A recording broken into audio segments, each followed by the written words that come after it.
여러분, 윤석열 정부 재건축에 대한 규제 완화, 부동산에 대한 세금 폭탄 완화 등등 부동산에 대한 규제 완화를 많이 들고 나왔습니다. 그 바람에 재건축이 요즘 참 심상치 않습니다. 오른다 들썩들썩 이렇게 하는 거 진짜 심상치 않거든요.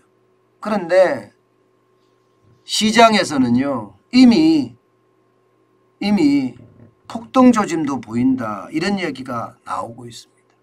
여러분 이거 한번 보세요. 성남 분당구 서현동에 있는 시범 한양 아파트입니다. 전용 84제곱미터인데요. 2021년 8월 12일 날 26층이 14억 8천만 원에 거래가 됐습니다. 그런데 2022년 4월 5일에 똑같은 층이 16억에 거래가 됐어요. 1억 2천만 원이나 올라간 겁니다. 그동안 거래가 전혀 없다가 거래가 딱 생기니까 신고가가 된 거예요. 신고가가. 이게 제가 일부러 만들어낸 것도 아니고요. 국토부 실거래가 공개 시스템에 나온 내용입니다. 1억 2천만 원이면 굉장히 많이 올라갔죠. 어디 그뿐입니까? 일산도 마찬가지입니다. 일산도. 예, 일산도 경기 고양시 일산 동구 백마 2단지 극동 3만 아파트. 여기도 2021년 9월 14일 날 5층이 8억 7천만 원이에요. 그런데 올해 3월 28일 날 2층이 8억 9천만 원입니다. 2천만 원 올라갔습니다. 그런데 이게 5층과 2층을 감안해보면 말입니다. 적어도 2천만 원보다는 더 차이가 날 거다 이렇게까지 예상을 하거든요. 하나 더 보여드리겠습니다. 여기는 안양시 동구 호계동에 있는 목련 8단지입니다. 여기는 분당 집값 2억 폭등이라고 제가 제목을 달았는데 거기에 거의 부합되는 곳입니다. 2021년 10월 8일 날 12억이었습니다. 전용 127제곱미터가. 그런데 2022년 3월 21일에 2층이 14억 5천만 원이에요. 무려 2억 5천만 원이나 뛰었습니다. 재건축 단지를 중심으로 말입니다. 지금 집값이 뛰는 것은 당연합니다. 굉장히 많이 올라가요. 굉장히 많이 올라가요. 그래서 이거에 재건축발 집값이 오르는 것 아닌가 이런 걱정들 진짜 많이들 합니다. 실제로 말입니다. 재건축하면 지금 1기 신도시만 있는 것이 아니라 강남의 대표적인 재건축 단지들이 몇 개 있잖아요. 대표적인 단지가 서울 강남구 대치동에 엄마 아파트 있죠. 서울 송파구 제가 있는 곳입니다. 송파구 잠실동에 잠실 5단지가 있습니다. 이런 단지들도 지금 호가가 적어도 1억 2억은 다 올라가 있는 상태예요. 주인들이 이제 거래를 안 하죠. 더 올라갈 것 같으니까. 매물도 다 걷어들였습니다. 다 걷어들였어요. 단지 말입니다. 목동 아파트는 좀 상황이 다르다 이렇게 이야기합니다. 목동 아파트는 오히려 말입니다. 집을 팔려고 하는 사람들이 많아졌대. 이 기회에 목동에 살지 말고 강남으로 옮기자. 이런 수요가 굉장히 많이 늘어났다고 이야기합니다. 그래서인지 말입니다. 서울 전체적으로도요. 집값이 많이 변하지는 않았습니다. 지난주가 4월 첫째 주가 0이었거든. 0%. 4월 둘째 주도 0%예요. 많이 떨어졌을 때는 2월 넷째 주에 마이너스 0.03까지 떨어졌던 것이 이제 강보합으로 지금 머물고 있다는 거죠. 그러나 강남으로 가면 상황이 다릅니다. 전주에는 0.0이었지만 이번 4월 둘째 주에는 0.01까지 올라가고 있습니다. 특히 말입니다. 강남에 지금 재건축 단지들 여기는요. 굉장히 많이 올라간다 이렇게 이야기할 정도입니다. 실제 호가를 봤을 때 직전 변동률 대비해 보면 0.02%가 올라갔다 이렇게 이야기합니다. 0.02%. 제가 앞서 말씀드렸던 목동 아파트도 마찬가지입니다. 지금 0.02%가 상승을 하고 있다. 이렇게 이야기하고 있습니다. 그만큼 말입니다. 규제 완화에 대한 기대감이 커지는 거고요. 여기에다가 세금 폭탄에 대한 어떤 해제가 호재로 작용하고 있다. 이렇게 보입니다. 실제로 말입니다. 수도권도 마찬가지입니다. 수도권도 4월 첫째 주에는요. 마이너스 0.02를 기록했거든요. 이것이 둘째 주에서는 낙폭을 또 줄였습니다.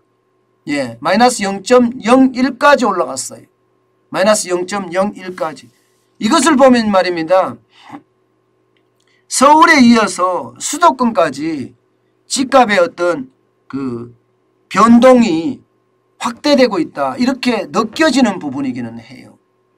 지표도 마찬가지. 또 다른 지표도 보면요. 여러분 3월에 주택매매시장 소비자 심리지수 추인데요. 3월에 보면 서울이 115.5로 굉장히 많이 올라갔어요. 2월에 105를 기록했는 걸 비하면 굉장히 많이 올라갔죠. 전국도 마찬가지입니다. 113.1까지 올라갔습니다. 심리지수도 올라갔어요. 결국 말입니다.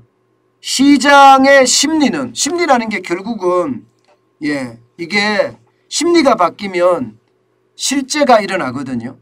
근데 심리지수가 높아진다는 것은요. 집값이 올라갈 수 있는 그런 국면으로 가고 있다는 거예요.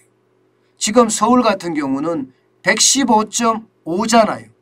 115가 넘는다 이렇게 됐을 때 상승 국면으로 전환했다 이렇게 표현하거든요. 지금 현재까지는요. 서울의 집값이 상승 국면으로 진입을 했다 이렇게 평가할 수가 있습니다. 재건축을 중심으로 해서 지금 집값들이 올라가니까 말입니다. 여기에다가 유동성이 워낙 많으니까 집값이 올라갈 수밖에 없다 이렇게 이야기하고 있잖아요. 그런데 지표는 이렇게 나옵니다. 그런데 제 생각은 조금씩 달라지고 있어요. 왜냐하면 금리 인상이 장난 아니거든요.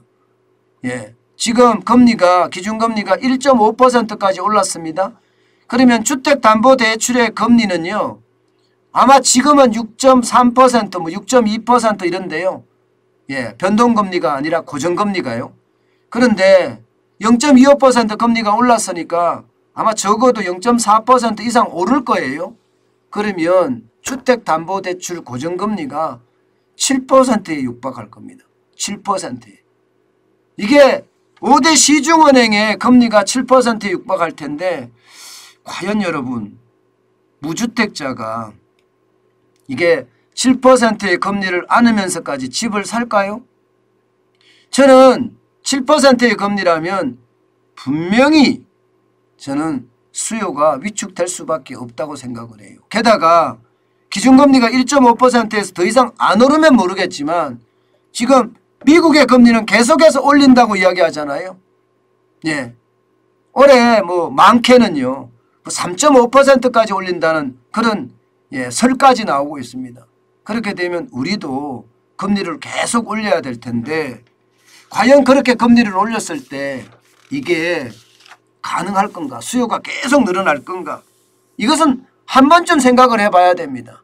안 늘어날 가능성이 있습니다. 게다가 여러분 고액 자산가들이 부동산에 투기하는 거 이거 어떻게 하든 정부는 막으려고 들 거예요.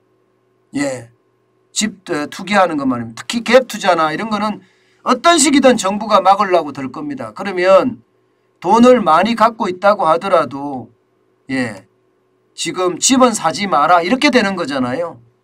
그런 상황이 된다면 무주택자는 금리가 높아서 못 사는 거고요. 고액 자산가들은 정부의 규제 때문에 못 사는 거고요. 수요가 그만큼 줄 수 있다는 이야기거든요. 그러면 공급만 늘어나주면 주택시장의 어떤 방향은 달라질 수 있다 이렇게 생각을 합니다. 그렇기 때문에 여러분 지금 당장 재건축 중심으로 오른다 심리지수가 오른다 이렇게 하더라도 아직 윤석열 정부가 출범을 안 했기 때문에 출범을 하고 그 이후를 봐야 되지 않을까 저는 그런 생각 솔직히 해봅니다. 출범을 하고 봐야 됩니다. 아직까지 우리가 지금 집값이 오른다 내린다 단정하게는 이러고요. 분명한 것은요. 길게는 떨어집니다. 길게는 떨어집니다. 뭐 3기 신도시도 나오고요. 서울의 재건축 재개발에 대한 허가도 빨리빨리 이루어지고요. 길게는 떨어질 수밖에 없습니다.